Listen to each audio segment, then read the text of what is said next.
জান্নাত হবে চির যৌবন, চির যৌবনা। ওখানে আমরা যুবক থাকবো, প্রত্যেকে 33 বছরের যুবক যুবতী হয়ে জান্নাতে ঢুকবো।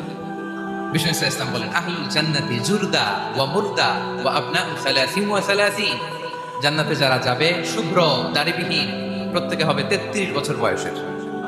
ওই যে 33 বছর বয়সে একবার ঢুকলেন, আর বয়স বাড়বে না, ওইটাই চিরকাল ওই বয়স পাবেন।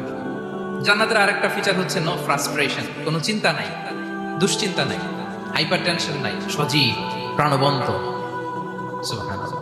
জান্নাতের আরেকটা ফিচার হচ্ছে there is no expiry date in জান্নাত। এক্সপায়ারি ডেট আছে? জান্নাতে যে ঢুকবো 7 দিনের জন্য চেক ইন, নাকি চেক ইন কয় দিনের জন্য?